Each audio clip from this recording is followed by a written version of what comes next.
Surat PCB પોલીસે બાતમીને આધારે ભેસ્તાન બોરિયા road ઉપર આવેલા સાઇટ રેસિડેન્સીમાં પાર્ક કરેલી ઇકો સ્પોર્ટ્સ કારમાંથી 5.71 લાખના ઇંગ્લિશ દારૂ સાથે મુદ્દામાલ કબજે લીધો હતો।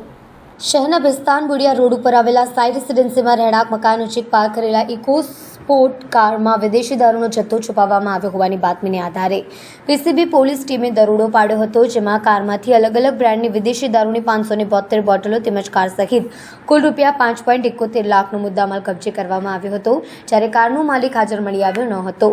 શહેરમાં દારૂની જુગારની બદીને ટામવા પોલીસ ઠેર ઠેર દરોડા કરી રહી છે। ભેસ્તાન બોરિયા રોડ ઉપર આવેલા સાઇટ રેસિડેન્સીમાં ખુલ્લી જગ્યામાં રાખેલી કારમાં વિદેશી દારૂનો જથ્થો છુપાવી વેચાણ કરતો હોવાની બાતમી પીસીબી પોલીસ ટીમને મળી હતી।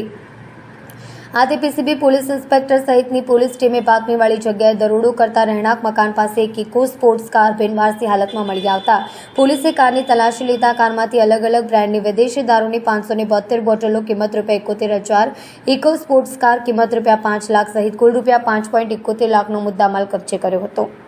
દારૂના જથ્થાનો સંગ્રહ કરનાર ઇસમ વિરુદ્ધ પ્રોહિબિશન અંગેનો ગુનો નોંધી આરોપીને ઝડપી લેવા તપાસના ચક્રો ગતિમાન કર્યા છે।